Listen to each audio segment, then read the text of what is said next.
Graça e paz, amados. Bem-vindos a mais um Discipulado Videira. E dando sequência à nossa lição sobre Salmos, hoje vamos abordar um importante salmo também, muito conhecido de todos nós, e vamos falar a respeito do Salmo de número 121. Então, para nós relembrarmos, os salmos são cânticos, né?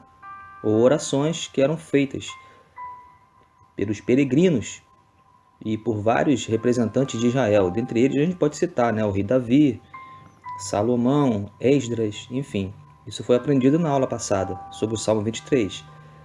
Mas hoje vamos entender um pouquinho desse salmo, que é um salmo também bem diferenciado. Acompanhe comigo então a leitura. Salmo de número 121.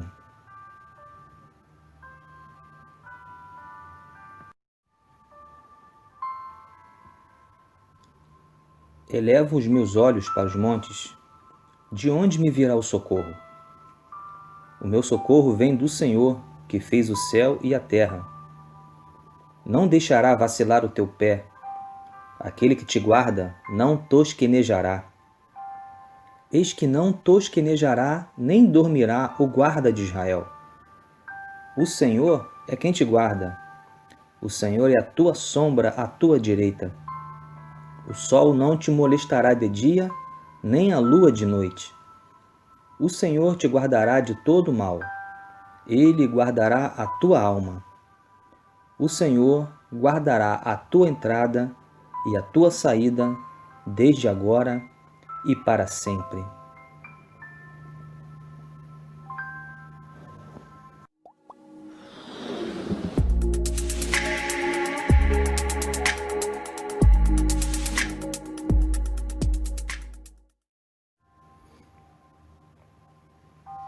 Graça e paz, amados. Bem-vindos mais uma vez ao Discipulado Videira. E nesse discipulado, vamos abordar esse Salmo 121, que é um salmo diferenciado. É um salmo que é conhecido como Cântico dos Degraus. E a gente vai entender um pouquinho sobre ele, fazendo uma síntese desse salmo, né?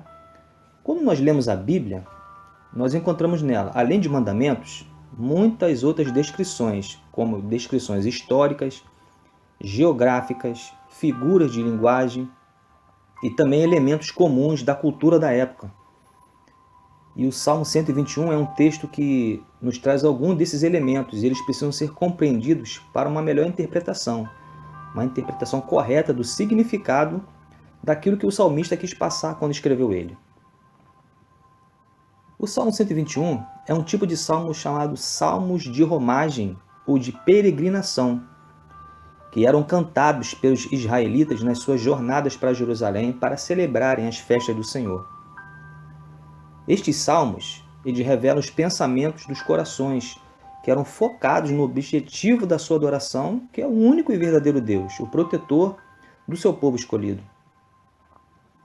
Estes salmos também fazem parte dos salmos que são conhecidos como Cântico dos Degraus, ou da Subida.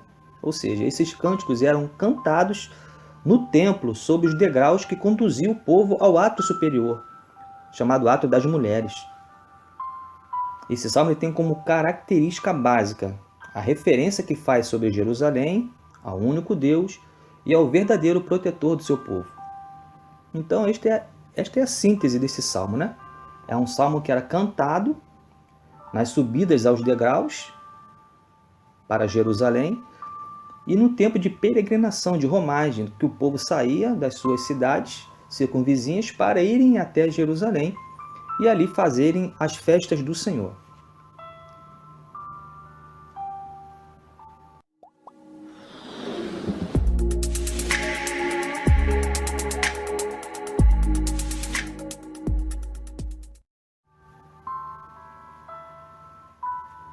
Vamos então agora contextualizar cada versículo, né, que o salmista ele pôde citar.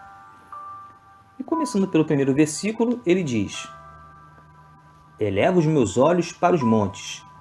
De onde me virá o socorro? A interpretação mais forte desse texto é que nesse cântico de subida, um dos peregrinos, ele olha para os montes que estão ali na região de Jerusalém, onde foi construído o templo de adoração. E aí, compreendendo um pouco da geografia dessa região, nós notamos que a região onde foi construído o templo é sobre um monte. Esse monte é chamado Monte Moriá, também é conhecido como Monte Sião. Jerusalém era uma cidade que ficava em regiões montanhosas. E isso indica que a menção aqui era de alguém olhando para esse lugar especial de adoração e reconhecendo a presença cuidadora de Deus ali. Então, nesse sentido, elevo os meus olhos para os montes demonstrava a alegria de estar chegando em um local especial de adoração, porque o templo localizado, ele ficava nessa área montanhosa. E ali se viveria momentos profundos, né, na presença de Deus. Então Jerusalém é esse lugar alto, lugar que transmite conforto, transmite refúgio, transmite segurança. E é essa segurança que o peregrino tinha toda vez que subia até a cidade de Jerusalém.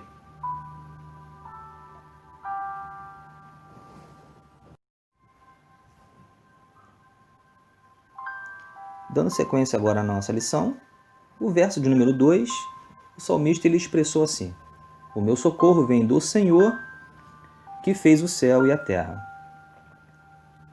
Uma interpretação possível para essa declaração é que ela seria uma espécie de provocação, entre aspas, aos deuses pagãos daquela época. Isso porque era muito comum encontrar locais de adoração a vários deuses pagãos e eram feitos nos montes altos, também conhecido como outeiros, e próximo a árvores frondosas, aquelas árvores grandiosas, né, com troncos grandes. E ali os povos pagãos faziam imagens, altares e templos aos seus deuses estranhos. Assim, muitos povos olhavam para os montes buscando o socorro desses deuses. Exatamente por isso, porque eles eram feitos nos montes altos e próximos às árvores gigantescas, né? Dava a impressão que ali tinha socorro, que ali tinha abrigo. Então, dessa forma, o salmista ele estaria demonstrando que o socorro ele não vem de falsos deuses adorados nos montes, mas do Deus Todo-Poderoso, o Deus Criador, o Deus invisível, mas real, ao verdadeiro Deus, que não só criou os grandes montes da terra, mas criou os céus e a terra. Ele vai muito além disso. Então, nós vemos que esse salmo ele existe um profundo momento de reflexão sobre o cuidado de Deus e a alegria de estar guardado pelo Todo-Poderoso em todos os momentos, principalmente naqueles em que nós precisamos ser socorridos. E aí faz aquela referência, né, ao Salmo de número 46, né, que Deus é o nosso refúgio e a nossa fortaleza, socorro bem presente na hora da angústia.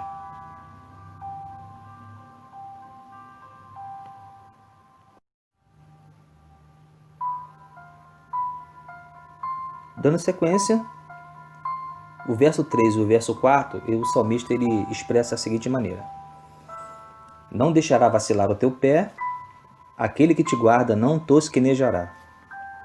Eis que não tosquenejará, nem dormirá o guarda de Israel. O termo vacilar aqui, ele quer dizer, não vai deixar você caminhar sem firmeza ou andar inseguro. Deus, ele nos guarda em toda a nossa caminhada de vida, evitando que a gente tropece. Como esse salmo foi feito para ser cantado na subida para Jerusalém, o salmista ele começa descrevendo o cuidado de Deus como uma possibilidade bem comum, que era o de tropeçar nos degraus. A nossa caminhada ela é feita em meio a curvas, buracos e pedras, assim como são as estradas, né? Cheia de curvas, e nós não sabemos o que vem depois dela. Mas Deus, ele conhece, ele sabe todos os nossos caminhos, e ele nos guarda desses perigos ocultos, tanto nas estradas como nos caminhos da vida. E os nossos caminhos são feitos de obstáculos, pedras, pedregulhos, ressaltos, mas Deus conhece e sabe exatamente onde todos eles estão. E aí, pela sua fidelidade conosco, ele nos guarda de tropeços indesejados. Agora sobre o tosquenejar. O tosquenejar significa cochilar de sono, abaixando e levantando a cabeça, conhecido também como madorna ou pestana, né? Aquele momento de sonolência que acontece muitas das vezes depois de um bom almoço. Mas o salmista aqui ele revela que Deus está sempre atento. Ele faz uma referência como se fosse um guardião de piscina, que jamais falha, como um salva-vidas na praia, que está sempre atento, está vendo de tudo, como guardião, um protetor, um sentinela que está sempre alerta, que não dorme, não cochila, não tira férias, nem folga. Assim é o nosso Deus, é o Deus de Israel. Ele está sempre alerta, está sempre acordado e atento ao nosso caminhar nessa terra de peregrinação.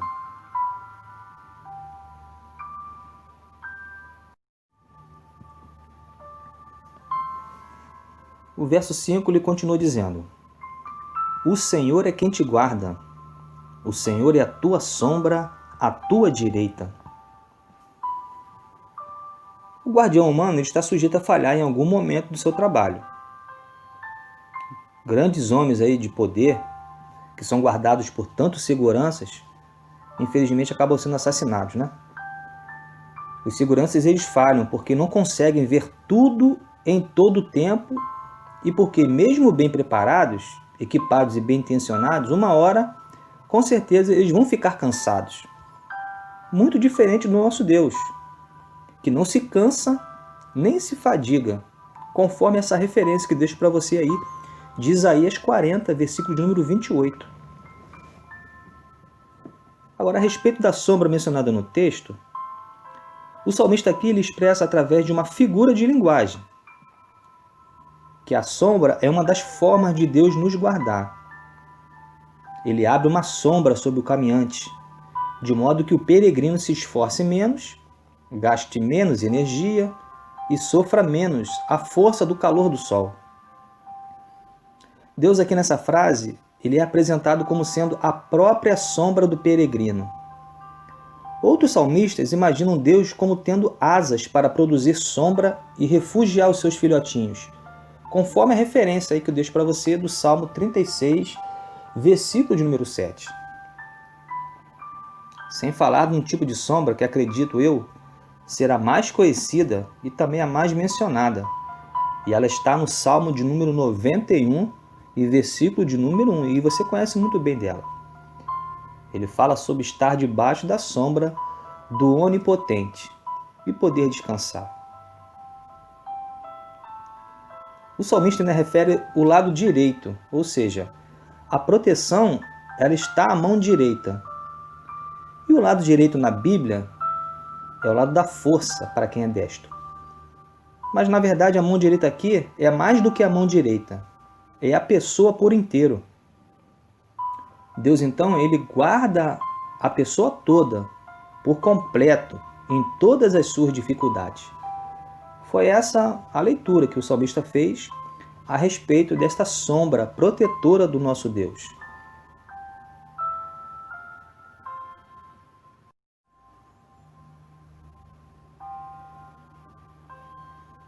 Dando sequência, o verso 6, ele pôde dizer, a respeito ainda da proteção do nosso Deus. Ele citou que o sol não te molestará de dia, nem a lua de noite. Então a força que esse cuidado que Deus tem, ele se amplia nesse versículo, quando o sol e a lua, eles são mencionados.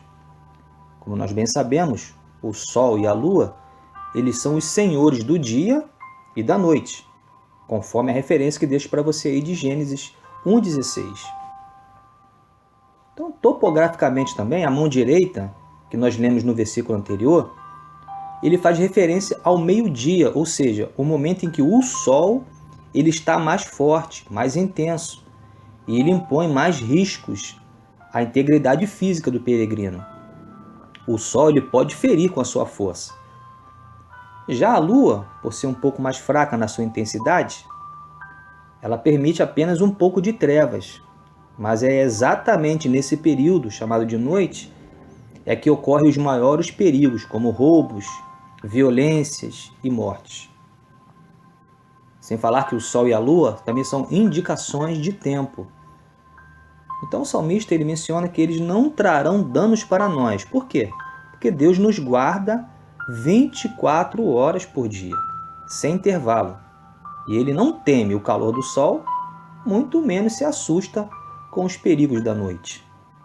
Então não vai haver moléstia, né? Não vai haver perturbações na nossa mente quando nós temos esse entendimento de que Deus nos guarda em todos os momentos, 24 horas por dia. Então não tem sol e não tem lua que vai causar dano algum àquele que deseja adorá-lo em espírito e em verdade.